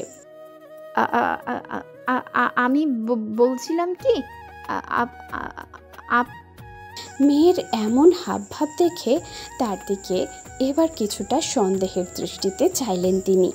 বাবার এহেন দৃষ্টি আর ভয় পাইয়ে দিল পলককে। তাই এবার এক টানে কথাটা বলে ফেলবে বলে মনে মনে ঠিক করলো সে। তাই পুনরায় নিজের কথাটা বাবাকে বলার জন্য লম্বা একটা শ্বাস নিল, নিজেকে প্রস্তুত করলো, তারপর বলল, বলছিলাম যে পলা। এটুকু বলেই বাবার মুখের দিকে চাইল পলক। আমজাদ আলী গম্ভীর দৃষ্টিতে তাকিয়ে আছেন পলকের মুখের দিকে। সে কি বলবে সেটা শোনার জন্য অপেক্ষা করছেন তিনি। কিন্তু বাবার এহেন চাহনি দেখে এবার হড়বড়িয়ে খুব দ্রুত বেগে পলক বলল, পলাশির যুদ্ধ কবে যেন হয়েছিল বাবা? পলকের প্রশ্নটা শুনে বেশ অবাক হলেন আমজাদ আলী। মনে মনে চমকালেও খানিক। তার মনে হচ্ছে পলক এ কথা বলতে আসেনি, কিন্তু এখন সে অন্য কথাই বা কেন বলছে। মনে মনে এসব ভাবলেও মুখে তার ছাপ পড়তে দিলেন না। পলকের থেকে দৃষ্টি সরিয়ে পুনরায় দৃষ্টি নিবদ্ধ করলেন হিসেবের খাতায় এবং বরাবরের মতোই গম্ভীর আর কাট কাট গলায় বললেন, 1757 সালে। ও আচ্ছা, থ্যাংক ইউ। তুমি কাজ করো, বরং আমি আসছি। পলকের কথার প্রত্যুত্তরে কোনো প্রতিক্রিয়া দেখালেন না আমজাদ আলী। কিন্তু পলক ঘর থেকে বেরিয়ে যাওয়ার আগ মুহূর্তে তিনি বললেন, পলাশের নাম নেওয়া বারণ এই বাসায়, তাই বিয়েতেও তার বা তার পরিবারের কারো আসারও প্রশ্নই ওঠে না। এই নিয়ে আর কখনো কিছু বলতে এসো না। পলক স্তব্ধ, বিস্ময়ে হতবিহ্বল। সেই সাথে এইভাবে ধরা পড়ে যাওয়ায় কিছুটা ভয়ও হলো মনে। কিছুক্ষণ ওভাবেই দাঁড়িয়ে রইল পলক। তারপর এক সাহসী সিদ্ধান্ত নিল সে মনে মনে, যা হওয়ার হোক। কথাটা যখন বাবা বুঝতে পেরেই গেছে, তাহলে তাকে রাজি করানোর একটা চেষ্টা এবার না করলেই নয়। দরজার মুখে দাঁড়িয়েছিল পলক। এবারে পেছন ঘুরে দেখল তার বাবা আগের মতোই হিসাব কষতে ব্যস্ত। ক্যালকুলেটরে অনবরত আঙুল চলছে তার। হতাশ হয়ে একটা ছোট্ট শ্বাস ছেড়ে এগিয়ে গেল বাবার দিকে। খাটের কাছে গিয়ে আরও একটা দুঃসাহসিক কাজ করলো সে। এক পা বাইরে ঝুলিয়ে খাটে বসে কাজ করছিলেন আমজাদ আলী। পলক সেখানে বসে আস্তে করে সরাসরি তার পা জড়িয়ে ধরল। আচমকা এমন আলতো হাতের স্পর্শে হকচকিয়ে গেলেন তিনি। দ্রুত খাতা থেকে চোখ সরিয়ে নিচে তাকাতেই সেখানে পলককে আবিষ্কার করলেন তিনি। অন্তরা আর পলাশের অধিক নৈকট্যের কারণে পলক আর নিশাতের সাথে বরাবরই বেশ কিছুটা স্নেহের দূরত্ব ছিল তার। স্ত্রী সহ চারটে সন্তানের ভরণ পোষণের দায়ভার নিয়ে মধ্যবিত্তের সংসার চালানোর চিন্তা আর আয় রোজগারের ব্যবস্থাতেই দিন গেছে তার। পলক আর নিশাত খুব বেশি কাছে পায়নি বাবাকে। আর অন্তরা আর পলাশের বাড়ি ছেড়ে যাওয়ার পরে যাবতীয় ঘটনায় তিনি আরও বেশি গুটিয়ে নিয়েছেন নিজেকে। তাই তাদের সম্পর্কের সাথে আড়ষ্ঠতার একটা অদৃশ্য দেয়াল তৈরি হয়ে গেছে, যে দেয়াল টপকে যাওয়ার সাহস না পলক বা নিশাত কেউ কখনো করেছে, আর না আমজাদ আলী নিজে সে দেওয়াল ভেঙে মেয়েদের সাথে এই দূরত্ব কাটিয়ে ওঠার চেষ্টা করেছেন। তাই আচমকা এসে পলকের এভাবে পা জড়িয়ে ধরায় বেশ অপ্রস্তুত হয়ে গেছেন তিনি। তবুও গলায় যথেষ্ট কাঠিন্য রেখে তিনি বললেন, আহ সাজি, কি করছো তুমি? ওঠো এখনই। পলক তার জায়গায় অনড়। বাবার কথা যেন তার কানেই গেল না। জড়তা আর বিরক্তিতে এবার তিনি ধমকে উঠলেন মেয়েকে। আহ সাজি, ওঠো বলছি। এসব কি ধরনের আচরণ? পা ছাড়ো, ওঠো তুমি। বাবা প্লিজ। পলকের কণ্ঠ শুনে থমকে গেলেন তিনি। পলকের কণ্ঠ ভেজা, তার মেয়েটা কাঁদছে। তারপরেও গলায় গাম্ভীর্য ধরে রেখেই তিনি মেয়েকে থামানোর চেষ্টা করলেন। সাজি।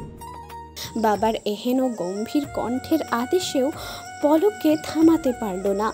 কাঁদতে কাঁদতেই সে বলতে লাগলো, বাবা প্লিজ, তুমি রাগ করে থেকো না, মাফ করে দাও ভাইয়াকে।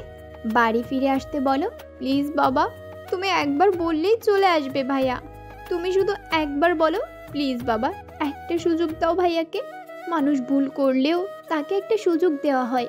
সেখানে ভাইয়া তো নিরুপায় ছিল। তুমি তাকে ফিরিয়ে আনো না বাবা। আমার বিয়ে, অথচ আমার একমাত্র ভাইটাই থাকবে না, এমন কি করে হয় বাবা? তুমি তাকে একটা সুযোগ দাও, দেখবে। তাকে সুযোগ দেওয়া হয়েছিল সাজি, কিন্তু সে সেটা। ভাইয়া নিরুপায় ছিল বাবা। তুমি জানো ভাইয়ার একটা মেয়ে আছে, 2 বছর বয়স। সেই মেয়েটাকে বাঁচানোর জন্যই সেদিন আমাদের ছেড়ে যেতে বাধ্য হয়েছিল সে। তুমিই বলো বাবা, কোনো বাবা কি পারে নিজের সন্তানকে মরে যেতে দিতে? আর ওই মেয়েটা তো পৃথিবীর আলো অবধি দেখেনি তখন। তাকে সুস্থভাবে এই পৃথিবীর আলো দেখানোর জন্যই সেদিন বাধ্য হয়েছিল আমাদের ছাড়তে। আর তুমিই বলো ভাইয়া তখন কি করত? ভাবির গর্ভে অনিশ্চিত একটা জীবনের পথে ছেড়ে দিত তার সন্তানকে। তুমি হলে পারতে? কোনো বাবা কি পারবে সেটা? বাবা তুমি প্লিজ। এবারে আর সহ্য করতে পারলেন না তিনি পলকের এসব কথা, তাই রাগে বিরক্তিতে চিৎকার করে ডাকলেন তার স্ত্রীকে। শানু, শানু! রান্নাঘরে গোছকাজ করছিলেন শাহনাজ বানু। আচমকা স্বামীর এহেন ডাকে হন্তদন্ত হয়ে নিজের ঘরে ছুটে এলেন তিনি। ঘরে পা রাখতেই থমকে গেলেন তিনিও। পলককে এভাবে বাবার পা জড়িয়ে ধরে কাঁদতে দেখে হতবাক হয়ে গেলেন তিনি। বাবার এমন প্রলয়ঙ্কারী ডাকে এতক্ষণে ছুটে এসেছে নিশাত। পলক আর বাবার এহেন অবস্থা দেখে সেও ভড়কে গেছে রীতিমতো। ব্যাপারটা ঠিক কী ঘটেছে বুঝে উঠতে পারল না কেউই। হতবিহ্বল নয়নে তাকিয়ে দেখেছে আমজাদ আলী আর পলককে। এদিকে শাহনাজ বানুকে ঘরে দেখতে পেয়েই কঠিন গলায় তিনি আদেশ করলেন স্ত্রীকে, তোমার মেয়েকে এখান থেকে নিয়ে যাও শানু, এইসব নাটক আর আমার ভালো লাগছে না। মাকে দেখতে পেয়ে পলকের কান্না আহাজারি এবার বিলাপের রূপ নিল। কান্নার মাত্রাও বেড়ে গেল তার। কাঁদতে কাঁদতেই বলল, মা, ও মা, তুমি বোঝাও না একটু বাবাকে, বলো না বাবাকে ভাইয়া যেন ফিরিয়ে আনে। অনেক তো হলো মা, 3টা বছর হয়ে গেছে, এখন তো ফিরিয়ে আনতে বলো ভাইয়াকে। কদিন পরেই আমার বিয়ে, চলে যাব তো এই বাড়ি ছেড়ে আমি। আমার শেষ চাওয়া হিসেবে তোমরা ফিরিয়ে আনতে বলো না ভাইয়াকে, বলো না মা প্লিজ। এবারে আমজাদ আলীর ধৈর্যের সীমা পুরোপুরিভাবে অতিক্রম করে গেল। ধমকে উঠলেন তিনি স্ত্রীকে, কি হলো? কি বললাম তোমাকে? নিয়ে যাও নিজের মেয়েকে, আমার আর সহ্য হচ্ছে না এসব। স্বামীর এহেন হুঙ্কারে কেঁপে উঠলেন শাহনাজ বানু। স্বামীকে তিনি যেমন ভালোবাসেন, শ্রদ্ধা করেন, তেমনি তার রাগকেও ভীষণ ভয় তার। শান্তশিষ্ট মানুষের রাগ বরাবরই ভয়ঙ্কর, তার স্বামীর বেলাও এর ব্যতিক্রম নয়। তাই দ্রুত পায়ে এগিয়ে এসে পলককে ধরলেন তিনি। সাজি, কি সব পাগলামি করতেছিস? ওঠ। মা প্লিজ। সাজি, উঠতে বলতেছি। কিন্তু পলক তার জায়গায় অনড়, কিছুতেই সেখান থেকে সরানো যাচ্ছে না তাকে। শাহনাজ বানু বকে ধমকেও তাকে উঠাতে পারছেন না। মায়ের এমন অবস্থা দেখে এগিয়ে এলো নিশাত। তারপর একরকম টেনে হিঁচড়েই তুলে নিয়ে তাকে বের করে নিয়ে গেল ঘর থেকে। আমজাদ আলী ওভাবেই কিছুক্ষণ স্থির হয়ে বসে রইলেন ওখানে। মন মস্তিষ্কে হাজারো চিন্তা, অতীতের কথা, ভুল ঠিকের হিসেব এসে উকি দিচ্ছে ক্ষণে ক্ষণে। পলকের সাথে তার কিছুটা দূরত্ব থাকলেও সন্তান হিসেবে তাকেও কম ভালোবাসেন না তিনি, হয়তো প্রকাশ করেন না সেভাবে, কিন্তু পলকের প্রতিও তার স্নেহ কাজ করে। ছোট থেকেই বেশ শান্তশিষ্ট তার এই মেয়েটি।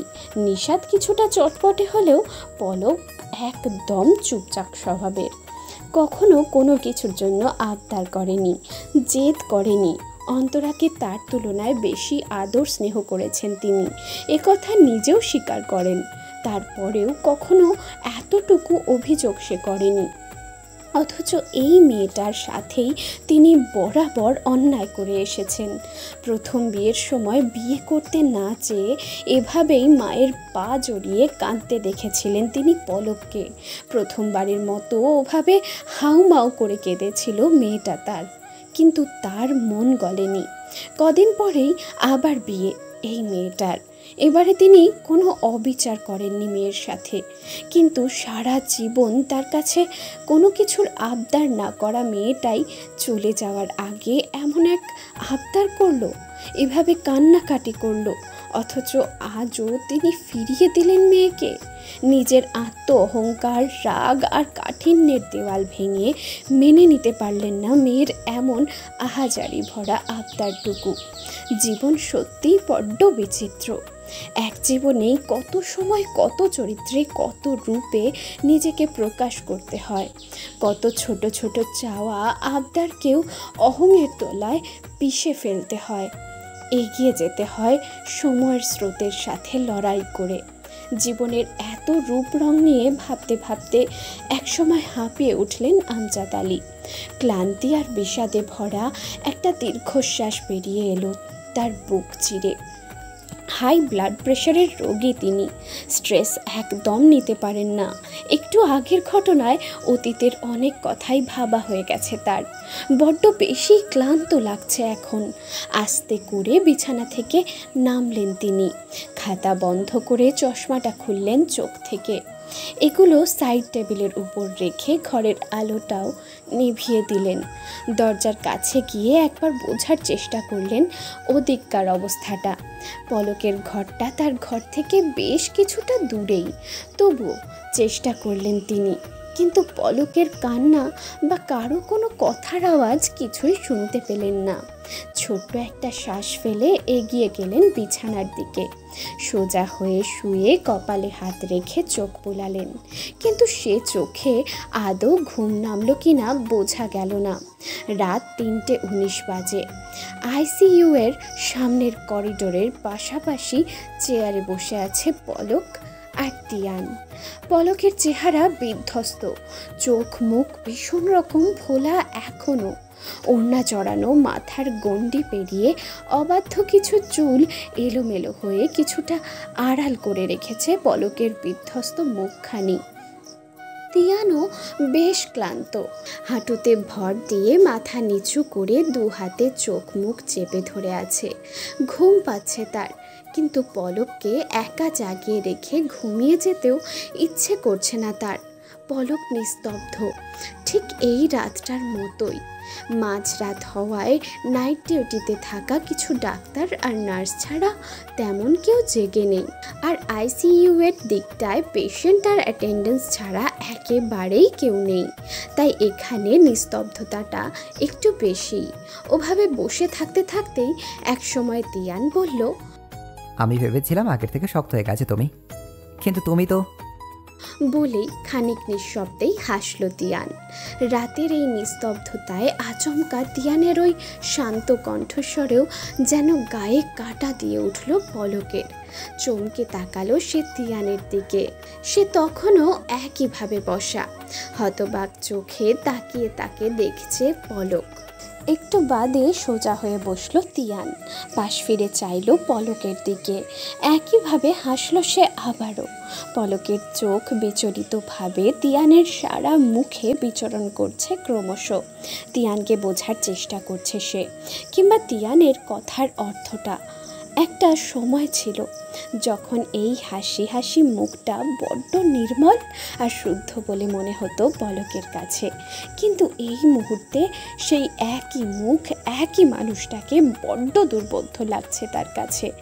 বিগত কয়েক ঘন্টায় বা আজ গোটা দিনটায় এই মানুষটাই যেভাবে তাকে আঁকলে রেখেছে বা পাশে থেকেছে, আর এখন যেভাবে কথা বলছে, তাতে বড্ড অচেনা লাগছে তাকে। অথচ 3 বছর আগে যদি এইভাবেই পাশে থাকতো, তবে হয়তো সব কিছু আজ অন্যরকম হতো। ফ্ল্যাশব্যাক। সকাল 6:37 বাজে। তিয়ান সবেমাত্রই জগিং শেষ করে নিজের রুমে এসেছে। রোজ জগিং থেকে ফিরেই 1 গ্লাস ফ্রেশ জুস খাওয়ার অভ্যাস তার। তারপর শাওয়ার নিয়ে ব্রেকফাস্ট করে তৈরি হয়ে নেয় অফিসের জন্য। 8:30টার মাঝেই বেরিয়ে পড়ে সে। 9টা থেকে অফিস জয়েন করে। রোজকার প্রায় একই রুটিন তার, কিন্তু আজ সূর্যি মামা তেজ কিছুটা বেশি, তাই রুমে এসেই আগে চট করে শাওয়ার নিয়ে নিল সে। বাথরুম থেকে বেরিয়ে টাওয়াল দিয়ে মাথা মুছতে মুছতে বেরিয়ে আসছিল তিয়ান। ঠিক তখনই বিছানার উপর রাখা ফোনটার রিংটোন শোনা গেল। এগিয়ে গিয়ে ফোনটা হাতে নিল তিয়ান। স্ক্রিনে ভেসে ওঠা নামটা দেখেই মুচকি হাসল সে। কল রিসিভ করতেই ওপাশ থেকে কলদাতার উচ্ছ্বাসিত গলার আওয়াজ পাওয়া গেল। हेलो जानेमन, मेरी जाने जिगर, मेरी एकलौता boyfriend, my best, how are you यार? বিয়ে করে এক বাচ্চার মা হয়ে গেলি, তবুও তোর টম বয় টোন আর বেবেন টোনটা হলো রে বিধু। আরে রাগ তোর বিয়ার বাচ্চা, ও তো ওই ফাজিলটা কেমনে কেমনে জানি আমার নিজের প্রেমে বশ করলো, তারপর বাপেরে পটাইয়া বিয়েও করে ফেললো, আবার বছর না যাইতে যাইতেই বাচ্চার মাও বানাই দিল। নইলে তুই ছাড়া অন্য কোনো ছেলের সাহস ছিল নাকি আমাকে টাচ করার? আর বাচ্চার মা বানানো তো বহুত দূরের কথা। বিথির কথা শুনে সজোরে হেসে দিল তিয়ান। ওই বেটা হাসস কেন? যা সত্যি তাই তো কইলাম। আচ্ছা যা, মানলাম তোর কথা। এখন বলতো কেমন আছিস তুই? কবি, নোরা ওরা কেমন আছে? আলহামদুলিল্লাহ ভালো আছি সবাই। তুই কেমন আছিস? কেমন লাগতেছে তোর এত বছর পরে দেশে ফিরা? আমি আছি ভালোই। দেশে ফিরে ভালোই লাগছে। বাবার বিজনেসটা দেখাশোনা করছি, নিজের মাইক্রোসফটের বিজনেসটাও সেট আপ করছি এখানে। এছাড়াও পুরনো কত কিছুই তো রয়ে গেছিল এই দেশে। রোজ দিন সেসব সঙ্গে পুনরায় সাক্ষাৎ হচ্ছে, নতুন করে দেখছি সেসব, চিনছিও। বিষাদ ভরা কণ্ঠে বলল তিয়ান। আর তার কথা এবং গলার আওয়াজেই কিছু একটা আন্দাজ করে নিল বিথি। তারপর খানিক ভাবলো কি যেন একটা, এরপর সরাসরি তিয়ানকে জিজ্ঞেস করলো, সাজির সাথে দেখা হয়েছিল তোর? তিয়ান যেন জানতই যে বিথি এই প্রশ্নটা তাকে করবেই, তাই সেও প্রস্তুত ছিল উত্তর দেওয়ার অপেক্ষায়। তাই কোনো রকম কোনো ভনিতা ছাড়াই ঝটপট উত্তর দিল, হ্যাঁ 2বার দেখা হয়েছে, তবে 2বারই তা আনএক্সপেক্টেড ছিল। একরকম ভাগ্য চক্রে দেখা হয়ে গেছে বলতে পারিস। তো কি বললো Saji? I mean how did she react? এই প্রশ্নের জবাবে তিয়ান পলকের সাথে দেখা হওয়ার ঘটনা, পলকের ব্যবহার সব কিছু খুলে বলল বিথিকে। শেষে এও বলল, অনেক বেশি বদলে গেছে রে বিথি, পুরোপুরি ভুলে গেছে আমাকে, আমাদের সম্পর্কটাকে। ওর একটু খারাপ লাগে না আমাকে ফেস করতে। মেন্টালি অনেক স্ট্রং হয়ে গেছে ও। তিয়ানের কণ্ঠে চাপা কষ্ট ছলকে পড়ছে, যেটা দূর দেশে বসেও ফোনের ওপারে ঠিক বুঝতে পারল বিথি। কিন্তু সেও জানে যে এখন সত্যি আর কিছুই করার নেই। পলকের এই আচরণ তিয়ানের প্রাপ্য, আর এই সাবলীল জীবনটা পলকের। অথচ তিয়ান তখনওভাবে ফিরিয়ে না দিলে আজ তাদের গল্পটা হয়তো অন্যরকম হতো। মনে মনে এসব ভাবতে ভাবতে চুপ হয়ে গেছে বিথি। ফোনের ওপারে বিথির কোনো রেসপন্স না পেয়ে তিয়ান প্রসঙ্গ পাল্টে বলল, আচ্ছা এনিওয়ে লিভ ইট। তা তুই কি একেবারে সেটেল হয়ে যাবি কানাডায়, নাকি দেশে ফেরার প্ল্যান আছে কোনো? না রে, কবির এখানেই প্রফেসরের জবটা করতে চায়। ওর বাবার বিজনেসটাও এখানে, উনি ওটা ছেড়ে অন্য কোথাও শিফট হবেন না। তাছাড়া যার জন্ম থেকেই এখানে থেকে অভ্যাস, সে কি আর বাংলাদেশের মতো জায়গায় সহজে অ্যাডজাস্ট করতে পারবে? তবে পলকের বিয়েতে দেশে আসার একটা প্ল্যান আছে অবশ্য। আসলে তো দেখা হবেই তোর সাথেও। বিয়েতে আসবি তুই? হ্যাঁ দেখি, সিফাত ভাই এত করে যখন বলেছেন তখন দেখা যাক, যেতেও পারি। আচ্ছা, তবে একটা কথা বলি দোস্ত, তুই বিলিভ করিস আর নাই করিস, সাজি কিন্তু তোকে ভোলে নাই একটু, সেই আগের মতোই ভাব। না রে বিধু, এমন কিছু অবশেষ নাই আর। যে মেয়েটা আমাকে নিজের বন্ধু হিসেবে পরিচয় দিতে দ্বিধা করে, সে আর কিছুতেই আমাকে।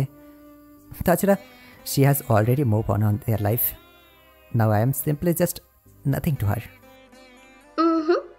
দোস্ত তুই ভুল বুঝতেছিস। না, আমি ঠিকঠাকই বুঝেছি, আর তুই এটা নিয়ে প্লিজ কথা বাড়াস না। এই না, তুই এইভাবে সাজিরে ভুল বুঝতে পারিস না।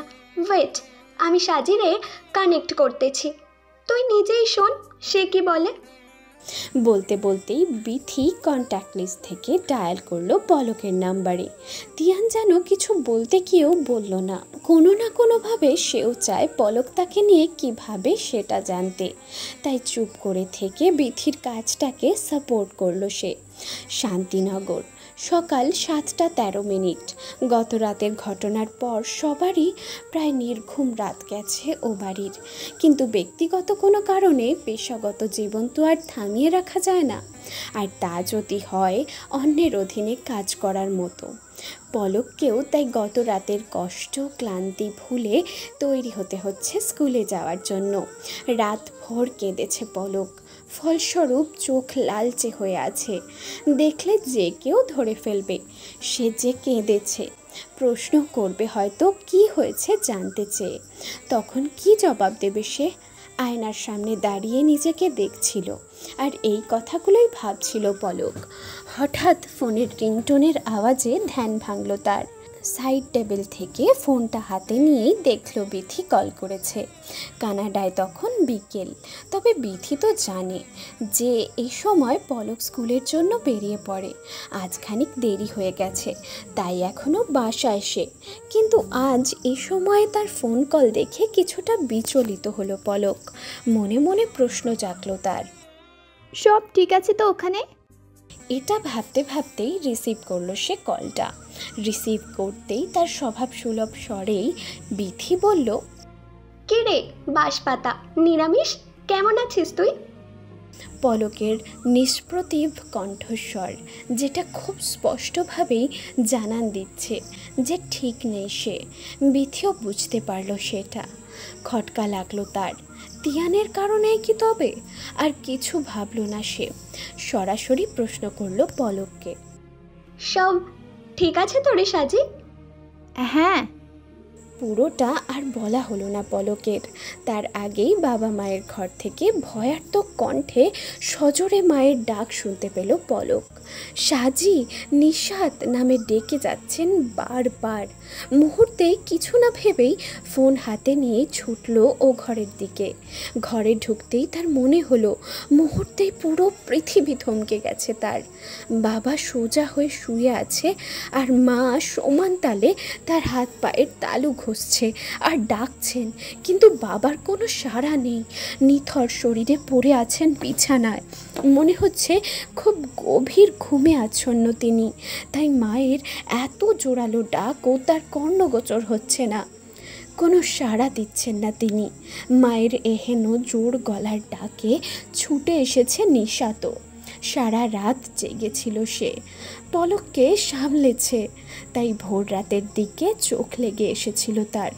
পলকের ঘরেই ঘুমিয়েছিল, ঢুলু ঢুলু চোখে আর মোড়া ভাঙতে ভাঙতে ঘরের দরজার কাছে এসে দাঁড়ালো সে। ঘুম না ছোটা গলায় জিজ্ঞেস করলো সে, কি হয়েছে এভাবে চেঁচাইতেছো কেন আম্মা? শাহানাজ বানুর কোনো খেয়াল নেই সেদিকে। তিনি তার মতো করে একবার সাজি একবার নিশাতের নাম ধরে ডেকে যাচ্ছেন তখনও, আবার মাঝে মাঝে হাত পায়ের তালু ঘষতে ঘষতেই ডাকছে আমজাদ আলীকে, কিন্তু তার কোনো সাড়া পাওয়া যাচ্ছে না। ওদিকে ফোনের ওপাশে তিয়ান আর বিথি দুজনেই কানেক্টেড তখনও। ওরা সব শুনতে পাচ্ছিল, কিন্তু কিছুই বুঝতে পারছিল না ঠিকভাবে। শুধুমাত্র আন্দাজ করতে পারছিল যে ও বাড়িতে খারাপ কিছু হয়তো ঘটেছে। তিয়ান চুপ করে আছে, কিন্তু বিথি আর পারল না। ফোনের ওপাশ থেকে পলককে ডেকে যাচ্ছে সে। হ্যালো সাজি, হ্যালো। হ্যাঁ রে সাজি, আর ইউ দেয়ার? শুনতে পাচ্ছিস তুই? কি হয়েছে ওখানে? এই সাজি। পলক স্তব্ধ হয়ে দাঁড়িয়ে আছে দরজার সাথে ঠেস দিয়ে। নিজের মাঝে নেই সে। ফোনের ওপাশের মানুষটার কথাও কানে যাচ্ছে না তার, কিন্তু নিশাত সেটা ঠিকই শুনতে পেল। সার্বিক পরিস্থিতিতে ঘুম ছুটে গেল তার। বোন আর মাকে ওই অবস্থায় দেখে অস্থির হয়ে উঠল সে। পলকের কোনো নড়চড় নেই। বুবু বুবু বলে ডাকলো সে দুবার। পলক সাড়া দিল না, স্তব্ধ হয়ে তাকিয়ে আছে মা আর বাবার দিকে। পলকের কোনো সাড়া না পেয়ে তাকে ছেড়ে দ্রুত গিয়ে মায়ের পিছনে গিয়ে দাঁড়ালো নিশাত। বোঝার চেষ্টা করলো ঠিক কী হচ্ছে বা হয়েছে। আমজাদ আলীর কোনো রেসপন্স নেই দেখে তাকে ধরে দেখলো নিশাত। হাত পা বেশ ঠান্ডা। ভয় পেয়ে গেল সে। দ্রুত নার্ভ চেক করলো, কিন্তু সেটাও বুঝতে পারলো না। তাই শেষমেশ নাকের কাছে আঙুল দিয়ে দেখলো শ্বাস চলছে কিনা। হ্যাঁ, শ্বাস চলছিল, কিন্তু খুব ধীর গতিতে, সেন্স নেই। তা দেখে এবার সজোরে ডাকলো পলককে। বুবু, আবার হসপিটালে নিয়ে যেতে হবে রে, অ্যাম্বুলেন্সে কল দে। এই বুবু। পলকের হুঁশ এলো এবারে। নড়ে চড়ে উঠল সে। দ্রুত পায়ে ছুটে গেল জ্ঞানহীন শুয়ে থাকা আমজাদ আলীর কাছে। জোরে জোরে তাকে ঝাঁকাচ্ছে আর ডাকছে। বাবা, ও বাবা, কি হলো তোমার? ও বাবা, ওঠো না প্লিজ বাবা, কথা বলো বাবা। আমি প্রমিস করতেছি আর কখনো কিছু আবদার করব না তোমার কাছে। তুমি প্লিজ ওঠো ও বাবা। পাগলের মতো বিলাপ করছে আর ডাকছে তার বাবাকে। আর তা দেখে শাহনাজ বানু ফুঁসে উঠলেন যেন। হতচ্ছাড়ি, এখন ডাইগা কি করবি? শান্তি হয়েছে না তোর? এবার মানুষটারে শেষ কইরাই ছাড়লি, এখন আবার এমনি ডাকাডাকি করতেছিস। সারা তো দেবে না তো সারা। শেষ কইরা দিলি মানুষটারে, সর্বনাশী।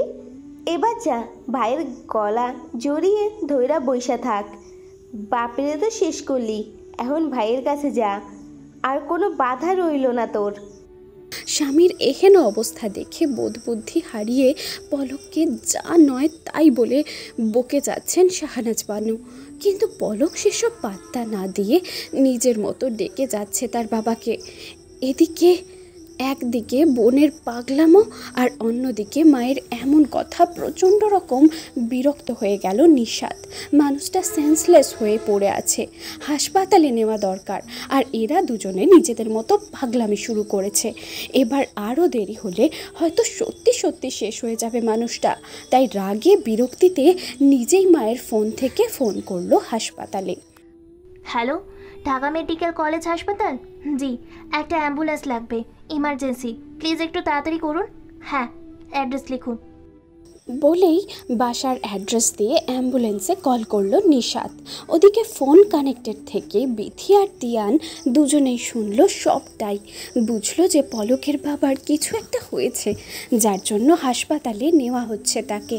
ওদিকে পলক আর তার মা আর্তনাদ করে কাঁদছে। নিশাত কোনো রকমে ফ্রেশ হয়ে নিল। অ্যাম্বুলেন্সও চলে এসেছে। আমজাদ আলীকে হাসপাতালে নেওয়া হচ্ছে।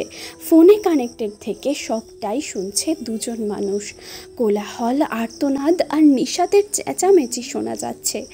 মা আর বোনকে স্বাভাবিক হওয়ার জন্য বোঝাচ্ছে সে। একটা সময় কিভাবে যেন ডিসকানেক্টেড হয়ে গেল কলটা।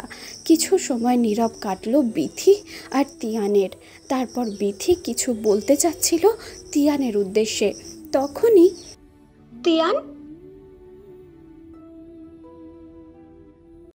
বিথিকে কিছু বলার সুযোগ না দিয়েই ফোন রেখে দিল তিয়ান। দ্রুত রেডি হয়ে গাড়ি নিয়ে বেরিয়ে পড়ল হাসপাতালের উদ্দেশ্যে। ওদিকে কল ডিসকানেক্টেড হয়ে যাওয়ার পর বেশ চিন্তায় পড়ে গিয়েছিল বিথি। কিন্তু তিয়ান ওখানে যাচ্ছে শুনে কিছুটা স্বস্তি পেল সে। আবার কিছুটা দুশ্চিন্তাও হচ্ছে তার, তিয়ানকে দেখে পলক বা তার ফ্যামিলি কিভাবে রিয়্যাক্ট করবে সেটা ভেবে। নোরার কান্নার আওয়াজে চিন্তার চরকা থামিয়ে দিল বিথি। ঘুম ভেঙে গেছে তার রাজকন্যার। 11 মাস বয়স তার। ঘুম ভেঙে মাকে কাছে না পেয়ে কাঁদছে সে। অগত্যা ব্যালকনি থেকে ঘরের দিকে পা বাড়ালো বিথি। যেতে যেতে পলকের নাম্বারটা মেসেজ করে দিল তিয়ানকে।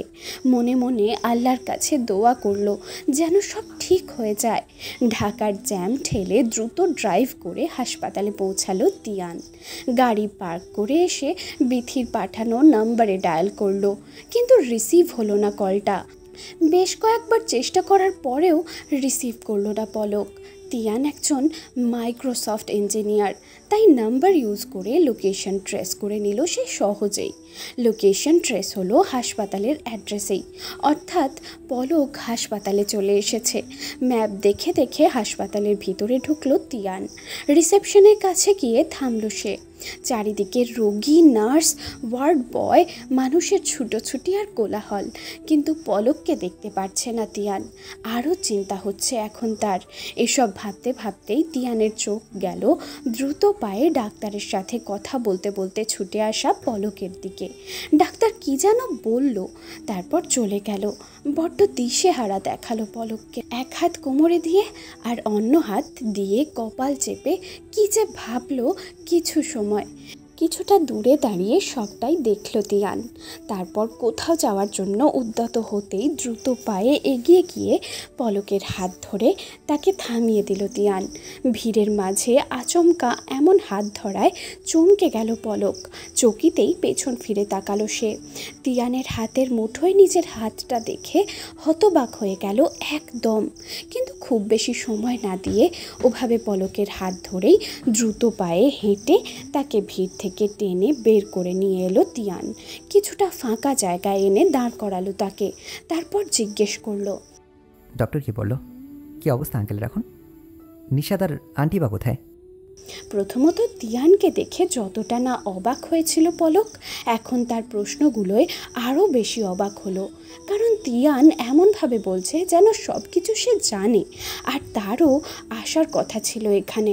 পলকের মুখে কোনো কথা নেই, অবাক নয়নে তাকিয়ে আছে তিয়ানের মুখের দিকে। তা দেখে পলকের ধরে রাখা হাতটা ধরে ঝাঁকুনি দিল তিয়ান, যাতে পলক স্বাভাবিক হয়। হাত ঝাঁকুনি দেওয়ায় আর পলকের নিজের ওপর ব্যালেন্স না থাকায় আরও এক পা কাছে এগিয়ে এলো সে তিয়ানের। তিয়ানকে আরও কাছ থেকে দেখতে পেয়ে হুঁশ হলো পলকের। চোখ নামিয়ে তিয়ানের হাতের মুঠোয় ধরে রাখা তার হাতটা দেখলো একবার, আর সাথে সাথেই এক ঝটকায় ছাড়িয়ে নিল হাতটা। দু কদম পিছিয়ে সরে দাঁড়ালো তিয়ানের কাছ থেকে। কিছুটা অপ্রস্তুত হয়ে পড়েছে সে, দৃষ্টি চঞ্চল হয়ে নিচের দিকে ছুটে বেড়াচ্ছে। তবুও দ্রুত কণ্ঠে জিজ্ঞেস করলো, তুমি এখানে? তিয়ান এসবে একটু অবাক হলো না, কারণ সে জানে এই সময় তার ক্ষেত্রে এটাই পলকের স্বাভাবিক প্রতিক্রিয়া।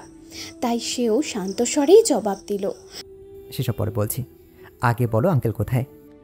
তুমি বাবার কথা জানো কিভাবে? সন্দিহান কণ্ঠে প্রশ্ন করল পলক। বিথির আর তোমার সাথে কানেক্টেড ছিলাম ফোনে, তখনই শুনেছি। ঝরঝরে গলায় বলল তিয়ান। পলক হতবম্ব। তার মানে বিথি ইচ্ছে করেই?